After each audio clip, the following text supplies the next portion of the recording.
اللہ کی سرتاب قدم شان ہے یہ، انسان ہی انسان و انسان ہے یہ۔ قرآن تو ایمان بتاتا ہے انہیں، اور ایمان یہ کہتا ہے میری جان ہے یہ۔ وَلُوطًا اِذْ قَالَ لِقَوْمِهِ، اور سیدنا لوط علیہ السلام انہوں نے ارشاد فرمایا اپنی قوم سے، خطاب کیا، واعظ فرمایا، تبلیغ کی۔ اِنَّكُمْ لَتَأْتُونَ الْفَاحِشَةَ، تم لوگ یعنی اے میری قوم، تم لوگ وہ لوگ ہو کہ جو ایسی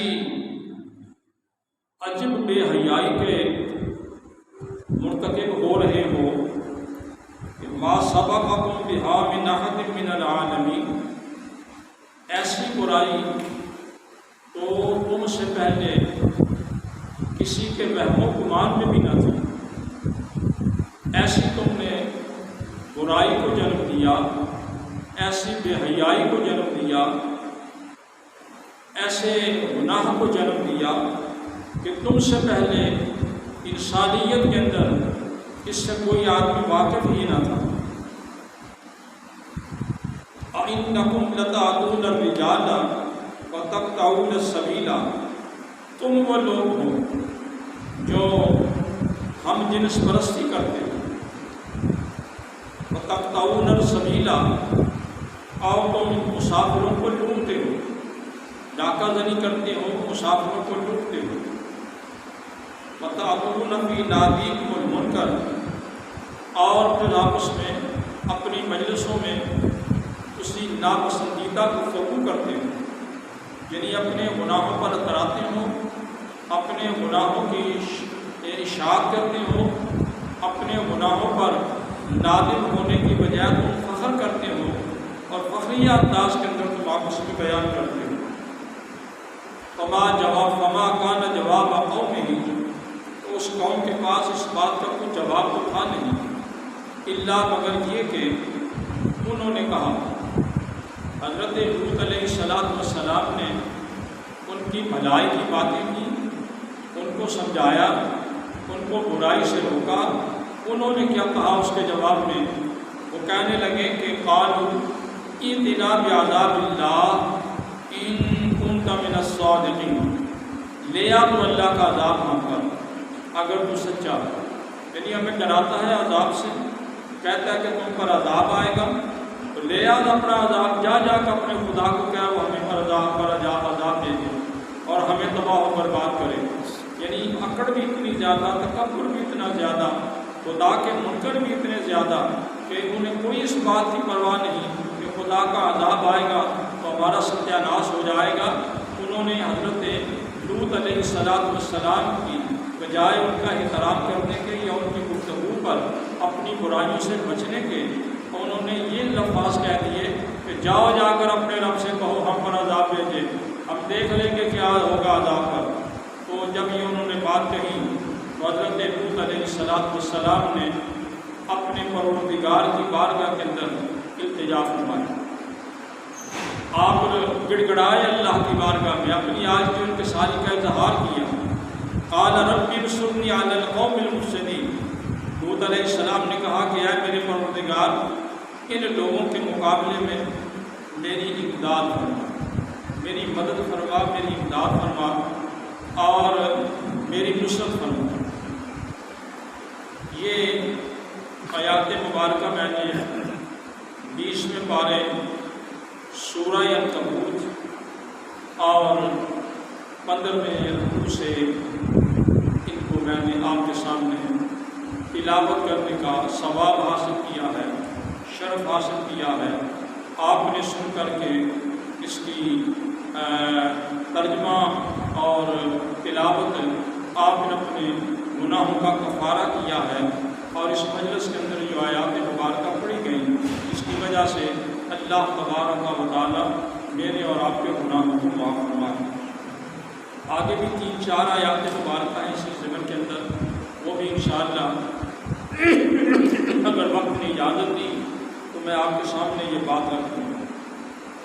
یہ آیات مبارکہ میں نے آج اس موضوع کو کیوں چنا، حالانکہ آج مجھے میرے ذہن کے اندر 2 موضوع تھے۔ ایک موضوع تھا بر صغیر کے وہ امام ربانی جنہوں نے لوگوں کو اپنے دین پر قائم رکھنے کے لیے اپنے وقت کے حکمرانوں سے مقابلہ کیا، یعنی حضرت امام ربانی شیخ مجدد الفسانی فاروقی رحمۃ اللہ تعالی علیہ، جن کا آج سرحد شریف کے اندر عرس ہے، آج اور کل 2 دن ان کا عرس ہے۔ دوسرا میرا ذہن تھا کہ آج میں جنہوں نے ہمارے ایمان کی سرحدوں کی حفاظت کی اور جب کہ ایمان کے اندر بے ایمانی کا تڑکا لگایا جا رہا تھا اور خالص ایمان کو ڈالڈا بنایا جا رہا تھا، اور بعض مکاتب فکر کے علماء ایسی گندی اور غلیظ عبارتیں لکھ رہے تھے کہ جس سے شان رسالت میں، ناموس رسالت میں توہین محسوس ہوتی تھی، تو انہوں نے اس کا دفاع کیا اور مسلمانوں کے ایمانوں کو خالص رکھنے کے لیے اپنی تمام تر توانائیاں انہوں نے خرچ کروائی۔ لیکن کل میں نے اخبارات پڑھے اور آج بھی اخبار پڑھا، تو آئے وقت میں لیتا ہوں وہی دیکھتا ہوں، فیس بک پر بھی میں نے دیکھا کہ ہمارے ملک کے اندر ہمارے حکمرانوں نے ایک بہت بڑی خباثت کی۔ دنیا کے معاملات میں تو ہم علماء نہیں بولتے کہ وہ جو چاہے کرتے چلے جائیں، لیکن جب دین پر ڈاکہ ڈالا جائے تو کم از کم ہماری غیرت ہمیں اجازت نہیں دیتی کہ ہم اس کے خلاف آواز نہ اٹھائیں۔ اللہ کی بارگاہ میں ہم مجرم نہیں ہونا چاہتے، ہمیں اللہ تبارک و تعالیٰ نے دین کی دولت سے مالا مال کیا ہے، محراب و منبر کی دولت سے مالا مال کیا ہے، دین کی جتنی اس نے ہمیں سمجھ عطا فرمائی ہے اس کے مطابق ہم دین کا دفاع کرنے کا حق رکھتے ہیں، اور اگر ہم دین کا دفاع نہ کریں اور دین کے معاملے میں بات نہ کریں تو قیامت کے دن ہم سے پوچھ ہوگی، ہم اللہ کی بارگاہ میں وہ کیا جواب دیں گے۔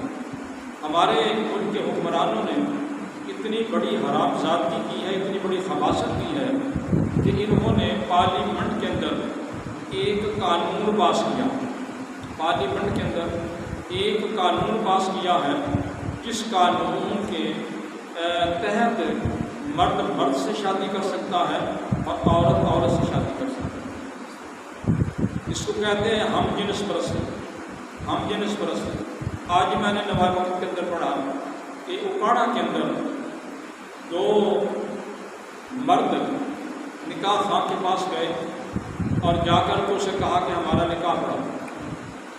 انہوں نے کہا بھائی تم تو دونوں مرد ہو اور نکاح تو عورت اور مرد کا ہوتا ہے، تو تمہارا نکاح میں کیسے پڑھا دوں؟ انہوں نے کہا پاکستان کا قانون نافذ ہے، 18 کے اندر اس حکومت نے پاس کیا تھا پارلیمنٹ کے اندر کہ عورت عورت سے شادی کر سکتی ہے، مرد مرد سے شادی کر سکتا ہے، تو تم کون ہو ہمارا نکاح نہ پڑھانے والے؟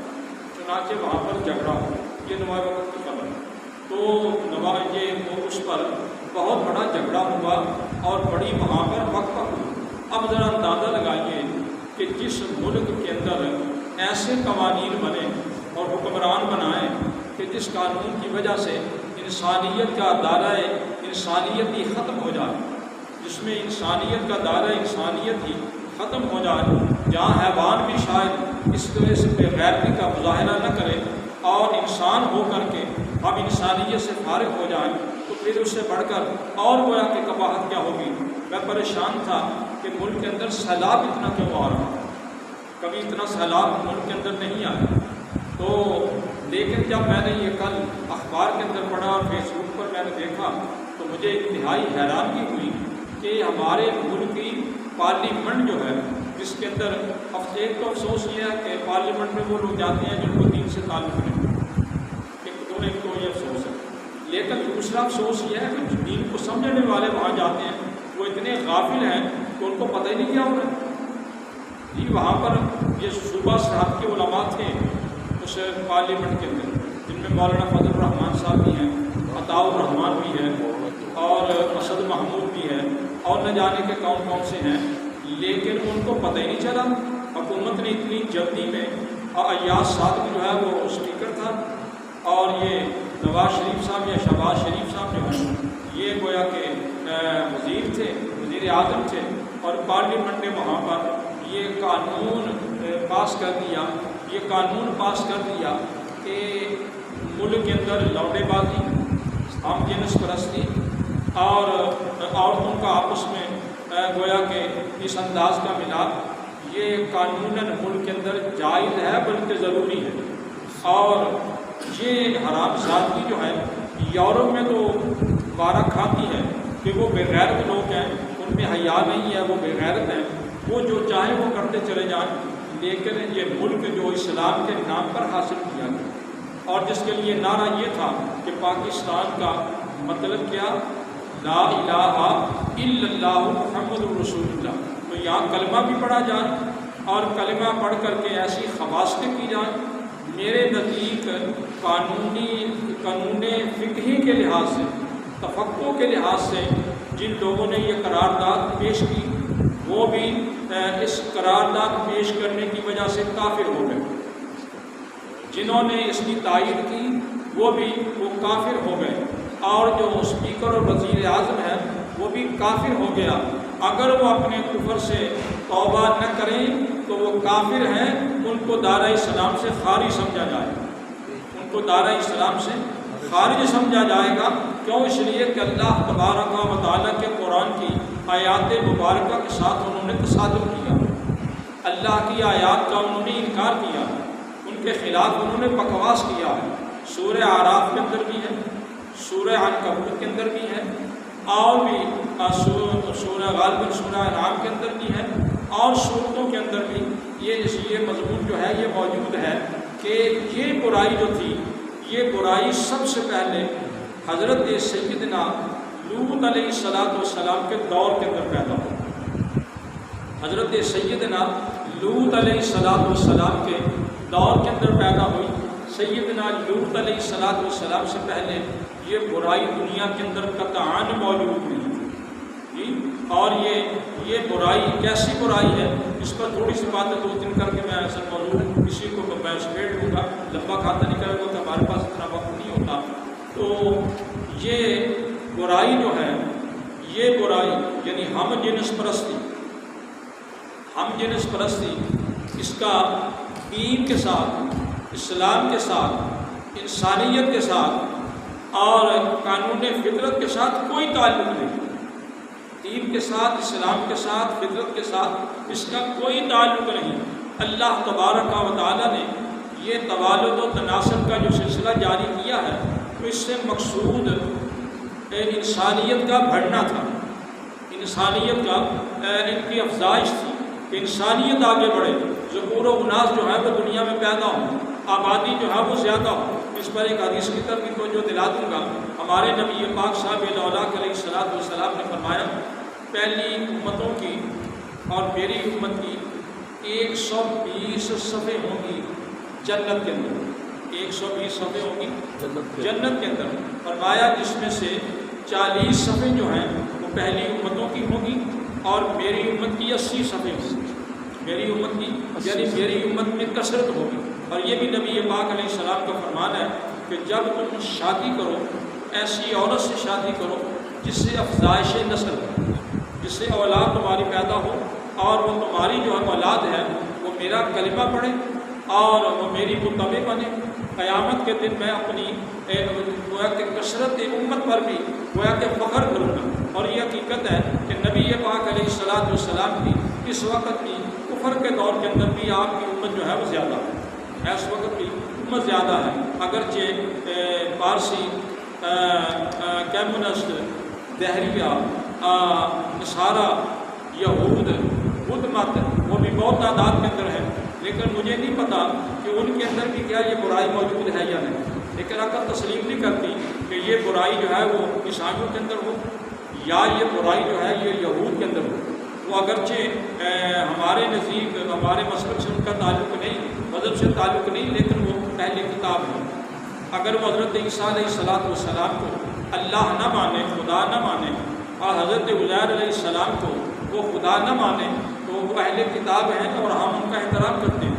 لیکن جب وہ حضرت عزیر علیہ السلام کو اللہ کا بیٹا مانتے ہیں یا خدا مانتے ہیں تو یہود بھی ہم سے اہل کتاب نہیں رہتے، اور جب وہ حضرت عیسیٰ علیہ السلام کو اللہ کا بیٹا مانتے ہیں، خدا مانتے ہیں، تو وہ بھی عیسائی نہیں رہتے۔ ہمارے نزدیک وہ عیسیٰ علیہ السلام کی تعلیمات سے بھی انحراف کرنے والے ہیں، اور حضرت سیدنا داؤد، حضرت سیدنا عزیر علیہ السلام کی تعلیمات سے بھی وہ انحراف کرنے والے ہیں۔ ہمارا ان کے ساتھ کوئی تعلق نہیں، اس لحاظ یعنی مذہب کے لحاظ سے کوئی تعلق نہیں، انسانیت کے ناطے سے وہ ہمارے لیے قابل احترام ہے، انسانیت کے ناطے سے وہ ہمارے لیے قابل احترام ہے۔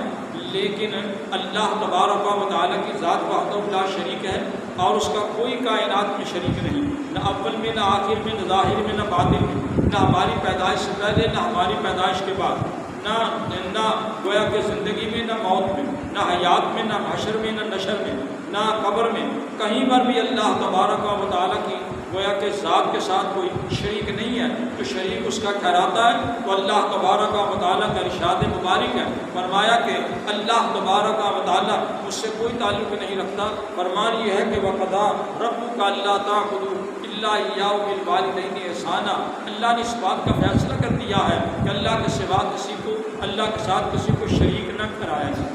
اللہ کے ساتھ شریک ٹھہراؤ گے تو معاملہ یہ ہوگا جو اللہ کا فرمان ہے، فرمایا کہ ان اللہ لا یغفر ان یشرک بہ ویغفر ما دون ذلک، فرمایا اللہ تعالیٰ اس کو نہیں بخشے گا جو اللہ کے ساتھ شریک ٹھہراتا ہے، جو اللہ کے ساتھ شریک نہیں ٹھہراتا اللہ اس کو بخش دے گا۔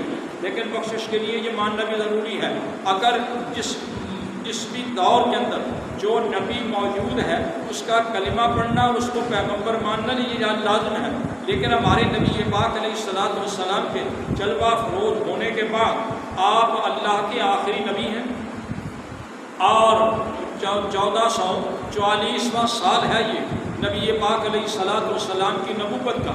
آپ صلی اللہ علیہ وسلم بظاہر ہماری نگاہوں کے سامنے نہیں، لیکن ان کی نبوت جو ہے وہ ختم نہیں ہوئی، ان کی نبوت زمین کے نیچے بھی ہے اور زمین کے اوپر بھی ہے، ان کی نبوت جو ہے وہ آسمانوں پر بھی ہے، زمین پر بھی ہے، جہات ستہ میں ہے، اور گویا کہ ہفتہ آسمان میں، ہفتہ زمین میں بھی ہے، فضاؤں ہواؤں میں بھی ہے۔ نبی پاک علیہ السلام اللہ کے آخری پیغمبر ہیں، اور ان پر ایمان لانا اس زمانے کے اندر لازم ہے۔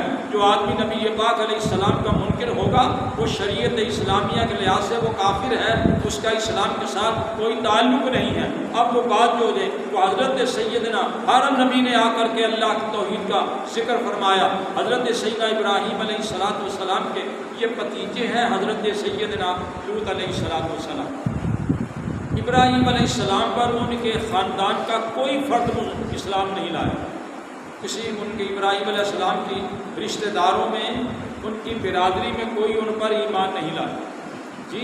اور یہ حضرت سیدنا لوط علیہ السلام جو ہیں یہ حضرت ابراہیم علیہ السلام کے بھتیجے ہیں، ان کے بھائی کے بیٹے ہیں، لیکن وہ بھی کافر تھا، وہ بھائی کے بیٹے ہیں۔ اور وہ اچھا یہ اس پر ایک خوشخبری کی بات ہے کہ جو عالم دین سچی بات کرتا ہے اس پر ضروری نہیں کہ سب لوگ اتفاق کریں، ضروری نہیں کہ سب لوگ اتفاق کریں، کیوں؟ اصل بات یہ ہے کہ سچ جو ہوتا ہے نا یہ ذرا کڑوا بھی ہوتا ہے۔ الحق مر ولو کان ضر، حق جو ہے نا اس سے وہ ذرا کڑوا ہوتا ہے، اگرچہ وہ عدن کے موتیوں کی طرح ہی کیوں نہ۔ اور حق سننا جو ہے یہ انسانوں کے بس کا روگ نہیں ہوتا، اور وہ سننے کے لیے تیار نہیں ہوتے، لیکن جو حق کو پہچان جاتے ہیں اللہ تبارک و تعالیٰ ان کی دنیا بھی سنوار دیتا ہے، ان کی آخرت بھی سنوار دیتا ہے، اور وہ سنور جاتے ہیں۔ لیکن بد نصیب اور بدبخت لوگ ایسے ہوتے ہیں کہ جو حق بات کو الٹا لے جاتے ہیں اور اپنی انا، اپنا تکبر، اپنا غرور جو ہے اس کو آگے لاتے ہیں. انہیں اپنے سرمایے پر، انہیں اپنی دولت پر، انہیں اپنی گاڑیوں پر، انہیں اپنی کوٹھیوں پر، انہیں اپنی فیکٹریوں پر ناز ہوتا ہے کہ ہم بہت بڑے آدمی ہیں، ہمیں کون ہے مولوی صاحب سمجھانے والے، یہ کون ہے ہمیں کچھ کہنے والا. لیکن حقیقت تو یہ ہے، آج لے ان کی پناہ، آج مدد مانگ ان سے، کل نہ ماننے کے قیامت میں اگر مان گیا. آج اگر تو سچی بات کو برداشت نہیں کرتا اور اس کو تو اس پر ایمان نہیں لاتا تو یقین جانے کہ جب تم قبر میں جاؤ گے پھر جوتیاں کھاتے ہوئے تمہیں بچانے والا کوئی نہیں ہوگا. تم اتنے ذلیل ہو جاؤ گے. بلکہ میں نے تو دنیا کے اندر ہی ذلیل ہوتے دیکھا. جن لوگوں نے علماء کے ساتھ پنگا لیا ہے، مشائخ کے ساتھ پنگا لیا ہے، وہ دنیا میں ذلیل ہوئے اور بہت زیادہ ذلیل ہوئے. کیوں؟ اس لیے کہ اللہ تبارک و تعالیٰ نے علماء کو انبیاء کا وارث بنایا. نبی پاک علیہ السلام کا فرمان ہے کہ العلماء ورثۃ الانبیاء، فرمایا علماء جو ہیں یہ انبیاء کے وارث ہیں اور ان کی تعلیم دینا ان پر لازم آتا ہے کہ یہ تعلیم دیں. حضرت سیدنا لوط علیہ السلام کو اللہ تبارک و تعالیٰ نے پیغمبر بنایا اور حضرت سیدنا ابراہیم علیہ السلام نے ان کو صدوم کا علاقہ جو ہے وہ عطا کیا. اس زمانے کے اندر ایک وقت میں پیغمبر یہ آ جاتے تھے، لیکن ہمارے نبی پاک علیہ السلام منفرد ہے کہ ان کی زندگی میں، ان کے بظاہر حیات میں اور آج تک کوئی اور پیغمبر نہیں. جو دعویٰ کرتا ہے وہ کذاب ہے، وہ جھوٹا ہے، وہ خبیث ہے، وہ حرامی ہے، وہ امت مسلمہ کے اندر فساد ڈالنے والا ہے. وہ کوئی بھی ہو، وہ اس خبیث پر ایمان لان جو آدمی اس پر وہ دلیل بھی مانگتا ہے وہ کافر ہوتا ہے. الحمدللہ تعالی ہم صاحب ایمان ہیں. نبی پاک علیہ السلام کے سوا ہم کسی کو پیغمبر نہیں مانتے، ہم سب کی نفی کرتے ہیں. لوط علیہ السلام نے اس قوم سے یہ کہا کہ بھائی تمہارے اندر 2-3 برائیاں پیدا ہو گئیں. ایک برائی کے تم بانی ہو، ایک برائی کے تم ایجاد کرنے والے ہو. یہ برائی تم نے پیدا کی ہے، اس سے پہلے یہ برائی موجود نہیں تھی. وہ کیا تھی؟ اتاکون الفاحشہ، کہ تم نے ایک بے غیرتی اور بے حیائی کو جنم دیا. اور وہ یہ تھی کہ تاتون الرجال، تم مرد سے ہم جنس پرستی کرتے ہو. یہ مرد سے تم ہم جنس پرستی کرتے ہو اور یہ تم نے اس کو پیدا کیا ہے. ہماری پارلیمنٹ اتنی بے غیرت ہے، ہمارے حکمران اتنے بے غیرت ہیں کہ انہوں نے قانون پاس کیا جی. اور حیرت کی بات ہے کہ جو علماء ہیں اس وقت کیوں خاموش رہے؟ علماء نے کیوں اس بات کو آگے نہیں بڑھایا؟ اور مجھے اس پر شرم آتی ہے علماء کے اس کردار پر. اصل مصیبت تو یہ ہے کہ آج کل کے جو یہ ملا ہیں نا، یہ لیڈر ملا جو ہیں، یہ پیسے کے پجاری ہیں. انہیں دین سے کوئی غرض نہیں، دین سے کوئی غرض نہیں ہے جی. اور یہ لوگ وہ ہیں جن کے بارے میں حضرت احمد شیرازی رحمۃ اللہ تعالیٰ علیہ نے اپنے دور میں کہا تھا کہ غائزاں کی برسر محراب و منبر می کنت چوں بخلوت می رون آکار دیگر می کنت. یہ بھی فحاشی کے دور کے اندر اپنے آپ کو لے کر کے چل رہے ہیں. بے غیرتی کی ان کی بھی انتہا ہے. ان بے غیرتوں کو میں سمجھتا ہوں کہ ان کو تو عالم کہنا ہی گناہ ہے. انہیں عالم نہ کہا جائے، ان کو تو دنیا کا کتا کہا جائے.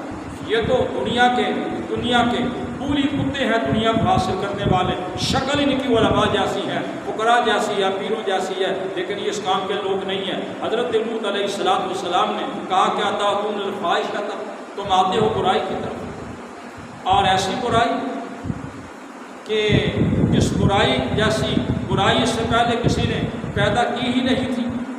اور اینکم لتاتون الرجال وتقطعون السبیل، تم وہ لوگ ہو جو مرد سے شادی کرتا ہو، ہم جنس پرستی کرتا ہو. اور دوسری تمہارے اندر برائی یہ ہے کہ تم ڈاکو راہزن ہو اور تم ڈاکے ڈالتے ہو. یہ ڈاکہ جو ہے نا، ڈاکے ڈالنا آج کل تو میں نے یاد آتا ہے کہ میں نے چند دن میں اخبار میں پڑھا کہ یہ سیلاب جس علاقے میں آیا نا، لوگ تو بیچارے سیلاب کے لٹے پھوٹے جو تھے وہ تھوڑا بہت سامان لے کر کے اپنے وہ گویا کہ اپنی جان بچا کر کے وہ خشکی کے پاس بیٹھ گئے. لیکن وہاں ایسے ڈاکو پیدا ہوئے کہ جنہوں نے ان بیچاروں کو بھی لوٹا، ان کو بھی لوٹا. اندازہ تو لگائیں میرے پاکستان کا معاشرہ کیسا ہوگا. مجھے افسوس آتا ہے کہ میں پاکستان کے معاشرے پر رونا روتا ہوں. میں کیا کروں اس پر کہ اتنے ظالم ہو گئے کہ ان کو کسی کے مرنے کا احساس بھی نہیں، کسی کی مصیبت کا احساس بھی نہیں، اور کسی بیچارے کی مصیبت پر یہ اس کو ڈھارس بنائیں یا اس کی امداد کریں، یہ اس سے گویا کہ چھین رہے ہیں۔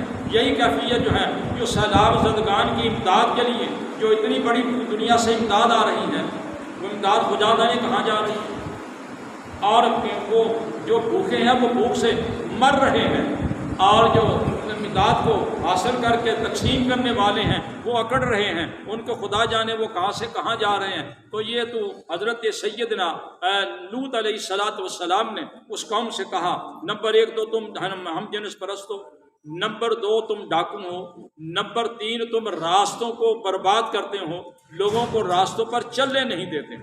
جب ڈاکو راستے میں پڑیں گے تو پھر ظاہر بات ہے کہ لوگ بیچارے جو ہیں وہ سفر کرنا بند ہو جائے گا، تاجر آدمی تجارت نہیں کر سکے گا، اور سبزی والا گاؤں سے شہر میں نہیں لا سکے گا، جنس والا جناس لے کر کے وہ شہر میں نہیں آ سکے گا۔ اس کا نتیجہ کیا نکلے گا کہ کساد بازاری ہوگی، قلت ہوگی، اور وہ امن و امان برباد ہو جائے گا، تباہی و بربادی ہو جائے گی۔ لیکن جب یہ باتیں کہیں نہ تو بجائے اس کے کہ وہ لوگ اس پر افسوس کرتے یا وہ اپنے گناہ سے توبہ کرتے، ان لوگوں نے، حضرت نے یہ بھی فرمایا کہ تم لوگ اتنے بے غیرت ہو گئے ہو کہ آپس میں جب بیٹھتے ہو تو اپنی اس برائی پر تم بڑا گویا کہ ڈھینگے مارتے ہو، اور میں برائی کی یا میں فلانے نہ کیتا ہی، میں فلانے نہ کیتا ہی۔ اتنی بڑی بے غیرتی، اتنی بڑی بے حیائی۔ جب انہوں نے یہ کہا تو اس قوم نے کیا کہا؟ اس نے کہا اچھا تو ہی آ گیا ساڈے وچ نیک تے پرہیزگار، تو ہن اپنا ہن سانوں گلاں سمجھان لگ پے، جا کے اپنے رب نو آکھ سانوں عذاب کر لے، جا کے کہہ اپنے رب نو کہ سانوں عذاب کر لے، اسی ویکھ لیں گے کہو جہا عذاب آوندا ہے۔ یہ اس قوم نے حضرت سیدنا لوط علیہ السلام کے سامنے بکواس کی۔ اور ایک گل ذہن چ رکھو کہ جدوں لوگ تکبر تے غرور دے نال کسے نیک آدمی نو ٹھکراندے نے، اللہ تبارک و تعالی دا پھر جڑا عذاب آوندا ہے نا، پھر ان کو دنیا دی طاقت بچان والی نہیں ہوتی۔ ان بطش ربک لشدید، رب دا عذاب جڑا ہے نا یہ ایڈا سخت ہے کہ اس کو پھر بندہ بچ نہیں سکتا۔ تو مشو مغرور بر حلم خدا، تو خدا دے حلم دے اوتے غرور نہ کر، تکبر نہ کر، دیر گیرت سخت گیرت مرترا، جدوں پھڑے گا تے دیر نال پھڑے گا تے پھر تم چھڑان والا کوئی نہیں ہوگا، چھڑان والا کوئی نہیں ہوگا۔ دنیا داروں اس بات پر توجہ دو کہ آج تم بڑی عیش و عشرت میں زندگی گزار رہے ہو، اور ہمیں تم ناز کرتے ہو اپنی دولت پر، اپنے مال پر، لیکن اگر تمہیں کوئی اللہ کا نیک بندہ اچھی بات کہتا ہے اور تم اس کو برداشت نہیں کرتے بلکہ اس کے خلاف بکواس کرتے ہو، تو اللہ کے عذاب کو آمد ہو جائے اس کی انتظار کرو۔ اللہ نے کس انداز کے اندر تمہیں پکڑنا ہے۔ لوط علیہ السلام نے جب اس قوم کے سامنے یہ بات رکھی تو اس قوم نے بڑے گویا کہ ڈنکے کی چوٹ کہا جا کے ساڈے تے عذاب لے کے آ۔ تو پھر وہ کیا ہوا انشاءاللہ یہ آئندہ جمعہ بیان کریں گے۔ کیا ہوا؟ لوط علیہ السلام کی بد دعا لگی یا نہ لگی، وہ جو کیا ہوا وہ انشاءاللہ العزیز آئندہ جمعہ المبارک کو بیان کریں گے۔ وما علینا الا البلاغ۔